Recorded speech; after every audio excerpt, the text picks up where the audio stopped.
Hello friends, అందరికీ నమస్కారం. Welcome back to our channel. So ఈరోజు వీడియోలో మనం big daddy of SUVs, so దాని గురించి నేను మీకు ప్రత్యేకంగా చెప్పాల్సిన పని లేదు. Mahindra Scorpio N.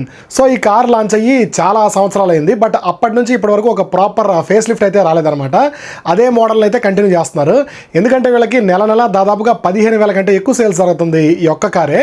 So Scorpio classic కూడా ఉంది దాంట్లో కలిపి, బట్ ఇండివిజువల్గా ఈ కార్ మాత్రమే దాదాపుగా 15,000 కంటే ఎక్కువ సేల్స్ చేస్తున్నారు అనమాట. సో దానివల్ల వీళ్ళు ఈ కార్కి పెద్దగా అప్డేట్స్ అయితే ఏం చేయలేదు.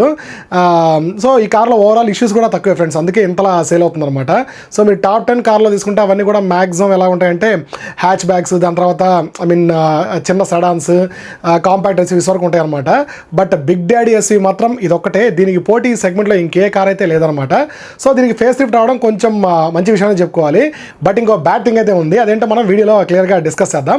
సో ఇంకా ఎక్కువసేపు సుత్తి కొట్టకుండా అసలు ఈ కొత్త ఫేస్ లిఫ్ట్లో ఏమేమి ఫీచర్లు ప్రొవైడ్ చేశారు అండ్ వీటి ప్రైజెస్ ఎంతవరకు పెరిగాయని మనం క్లియర్గా 1 by 1 డిస్కస్ చేద్దాం. సో ఈ కార్ కొనాలని ప్లాన్ చేసేవాళ్ళు ఈ వీడియోని ఖచ్చితంగా లాస్ట్ వరకు స్కిప్ చేయకుండా చూడండి ఫ్రెండ్స్.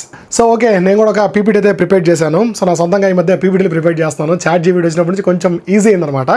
అంతకుముందు నేనే పీపీటీలో ఆ ఇమేజ్లు అవన్నీ యాడ్ చేసుకొని క్రియేట్ చేసేవాడిని, బట్ ఇప్పుడు చాలా ఈజీ అయిపోయింది ఫ్రెండ్స్. సో ఫస్ట్ స్లైడ్ వచ్చేటప్పటికే మీకు స్క్రీన్ మీద ప్రొవైడ్ చేస్తాను, మీరు చూడండి. సో దాంట్లో ఏంటంటే మనం ఈ వేరియంట్స్లో ఏ వేరియంట్లో ఏ ఫీచర్లు ప్రొవైడ్ చేస్తారనేది క్లియర్గా డిస్కస్ చేద్దాం. సో మనకి కొత్త ఫీచర్లు అనేవి ఓన్లీ టాప్ 3 వేరియంట్స్లో మాత్రమే ప్రొవైడ్ చేశారు. అది కూడా మనకి Z8 సెలెక్ట్ నుంచి స్టార్ట్ అవుతుందన్నమాట. దాని తర్వాత Z8T, దాని తర్వాత Z8L. సో Z8 సెలెక్ట్లో ఏం ఫీచర్లు వచ్చాయో ఇప్పుడు చూద్దాం. సో ఫస్ట్ ఫీచర్ వచ్చి మనకి 31.2 inches floating HD infotainment system అయితే ప్రొవైడ్ చేస్తున్నారు. ఇది కొత్త ఫీచర్. దాని తర్వాత 10.25 ఇంచ్ హెచ్డి డిజిటల్ క్లస్టర్ అనమాట. సో మనకి ఇన్స్ట్రుమెంట్ క్లస్టర్ ఉంటుంది కదా, స్పీడోమీటర్, టాకోమీటర్ ఉండేది. సో అది వచ్చినప్పుడు మనకి కంప్లీట్గా ఇప్పుడు డిజిటల్గా మార్చేశారు. సో ఈ రెండు కూడా బ్రాండ్ న్యూ ఫీచర్స్ అనమాట. దాని తర్వాత wireless Android auto and Apple CarPlay కూడా ప్రొవైడ్ చేస్తున్నారు. సో ఇంతవరకు అవైతే లేవన్నమాట ఈ వేరియంట్లో. సో Z8 సెలెక్ట్లో ఆ ఫీచర్ అయితే తీసుకొచ్చారు. దాని తర్వాత Z8T వేరియంట్ చూద్దాం. దీంట్లో మనకి 18 inch diamond cut alloy wheels. So వీటి డిజైన్ అయితే మార్చారన్నమాట, అది కొత్త ఫీచర్. నెక్స్ట్ 12 స్పీకర్స్ తోటి సోనీ ఆడియో సిస్టమ్ అయితే ప్రొవైడ్ చేశారు. ఇది పాత ఫీచర్, దాన్ని కంటిన్యూ చేశారు. వెంటిలేటెడ్ ఫ్రంట్ సీట్స్, దాని తర్వాత ఎలక్ట్రానిక్ పార్కింగ్ బ్రేక్ ప్రొవైడ్ చేస్తున్నారు. ఇది కూడా పాతదే. ఫ్రంట్ పార్కింగ్ సెన్సర్స్, సో ఇవి కూడా అన్ని పాత దానిచే తీసుకున్నారు అనమాట. సో Z8Tలో మనకి ఒకే ఒక అడిషనల్ ఫీచర్ వచ్చేప్పటికే 18 inch diamond cut alloy wheels provide చేస్తున్నారు. దాని తర్వాత Z8Lలో చూద్దాం. సో లగ్జరీ వేరియంట్ అనమాట ఇది. సో Z8Lలో మనకి పానోరామిక్ సన్ రూఫ్ అయితే ప్రొవైడ్ చేస్తున్నారు. ఇదైతే బ్రాండ్ న్యూ ఫీచర్ ఫ్రెండ్స్. దాని తర్వాత 540 డిగ్రీ కెమెరా అయితే ప్రొవైడ్ చేస్తారు. అది కూడా బ్లైండ్ స్పాట్ మానిటరింగ్ అనమాట. సో అదైతే నాకు బాగా నచ్చింది, ఎందుకంటే సేఫ్టీ అనేది మనకి చాలా ముఖ్యం కదా. సో ఈ ఫీచర్ అయితే తీసుకొచ్చారు. దాని తర్వాత Level 2 ADAS, same as earlier అనమాట. సో ఇంతకుముందు కూడా Level 2 ADAS మనకి టాప్ వేరియంట్లో ఉండేది, దాన్ని అయితే దీంట్లో కంటిన్యూ చేశారు. సో ఈ 3 వేరియంట్లో మాత్రమే మనకి ఈ చేంజెస్ అయితే కనిపిస్తున్నాయి. సో దాని తర్వాత మెయిన్ థింగ్, మనం ప్రైసింగ్ గురించి చూద్దాం. So scorpion face lift pricing అనేది మనకి దాదాపుగా మ్యాక్సిమం ప్రైస్ అనేది మనకి 68,000 వరకు అయితే పెరిగిందనమాట. వేరియంట్ వైజ్ ప్రైసింగ్ మీరు స్క్రీన్ మీద ప్రొవైడ్ చేస్తాను చూడొచ్చు. Z2 పెట్రోల్ వచ్చేసి 20,000 వరకు పెరిగింది. దాని తర్వాత Z4 పెట్రోల్ 4,000 వరకు పెరిగింది. ఇది ఒకటే అనమాట లోయెస్ట్ 4K.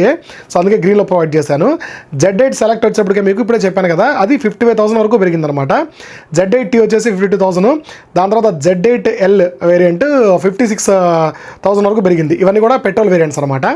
దాని తర్వాత డీజిల్ వచ్చేటప్పటికి మనకి Z2, Z4, Z6 అవి చూడొచ్చు మీరు, 20,000, 27,000, 27,000. తర్వాత Z8 సెలెక్ట్ నుంచి మీకు చాలా ఎక్కువ అయితే ప్రైసింగ్ పెరిగింది. ఈ ఫీచర్లు యాడ్ చేయడం వల్ల 59,000, 57,000, 66,000, దాని తర్వాత 68,000. సో ఇదే నేను చెప్పిన మ్యాక్సిమం ప్రైసింగ్ అనమాట. సో మ్యాక్సిమం వచ్చినప్పటికే మీకు 68,000 పెరిగింది. దాని తర్వాత మినిమం వచ్చినప్పటికే Z4 పెట్రోల్లో 4,000 అయితే ఇంక్రీజ్ చేశారనమాట. దాంట్లో ఏ ఫీచర్లు అయితే ప్రొవైడ్ చేయలేదు వీళ్ళు. So next thing friends, main నేను చెప్పా కదా, సో వీళ్ళ హై ట్రిమ్స్ ఉంటాయి కదా, 3 వేరియంట్లో మాత్రమే ఈ ఫీచర్లు అన్నీ ప్రొవైడ్ చేశారు. దాని తర్వాత లోయర్ వేరియంట్స్లో మీకు ఎటువంటి మేజర్ అప్డేట్స్ అయితే లేవు, బట్ ప్రైసింగ్ మాత్రం పెరిగింది. మరి ఇంకా తెలిసిందే కదా, ప్రైసింగ్ పెంచకుండా ఉండాల్సింది బాగుండేది. ఎందుకంటే మనకి స్కార్పియన్లో హయ్యర్ వేరియంట్స్ కన్నా కూడా లోయర్ వేరియంట్స్ ఎక్కువ సేల్ అవుతాయి ఫ్రెండ్స్. ముఖ్యంగా బేస్ 2 వేరియంట్స్ ఉంటాయి కదా, అవి ఎక్కువ మంది పర్చేస్ చేస్తూ ఉంటారు అనమాట. ఎందుకంటే వాటి ప్రైసింగ్ ఎలా ఉంటుందంటే, మనకి పెట్రోల్ వేరియంట్ అయితే దాదాపుగా 16 లక్షల నుంచి, అదే డీజిల్ వేరియంట్ అయితే మనకి దాదాపుగా 17-18 లక్షల నుంచే స్టార్ట్ అయిపోతుంది అనమాట. చాలామంది ఆ బేస్ వేరియంట్స్ కొనుక్కొని చేసుకొని కొంచెం వాటిలో కావాల్సిన ఫీచర్లన్నీ యాడ్ చేయించుకుంటూ ఉంటారు. సో ఈ వెహికల్ డ్రైవబిలిటీ కానీ, దాని తర్వాత రోడ్ ప్రెజెన్స్ కానీ, ఓవరాల్ అది ఇచ్చే ఫీల్ కానీ ఎక్సలెంట్గా ఉంటుంది అనమాట. దానికోసం చాలామంది అయితే ఈ కార్ని చూస్ చేసుకుంటూ ఉంటారు. ఈవెన్ నా ఫ్రెండ్స్ కూడా చాలామంది ఈ కార్ తీసుకున్నారు. ఇంతవరకు అయితే ఒక్కరు కూడా ఒక చిన్న ఇష్యూ కూడా చెప్పలేదు. ఆ ఇన్ఫర్టైన్మెంట్లో ఉన్నాయన్నమాట, అవి కామన్ ఇంకా. సో మిగతా డ్రైవబిలిటీలో కానీ వీటిలో కానీ ఎటువంటి ఇష్యూ అయితే లేదు.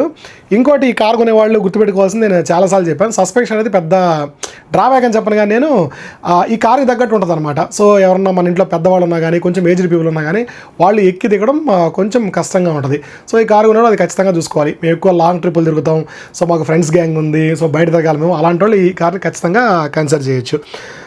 సో అది ఫ్రెండ్స్, ఓవరాల్గా దీని గురించి నేను చెప్పాలనుకున్న పాయింట్స్. సో ఈ కార్ నేనైతే ఇంకా డైరెక్ట్గా చూడలేదు. వీకెండ్స్ ఎప్పుడైనా వెళ్ళి నేను దగ్గర ఉండే షోరూమ్ చూడడానికి ట్రై చేస్తాను. వీలైతే దాని గురించి ఒక షార్ట్ అయితే అప్లోడ్ చేస్తాను.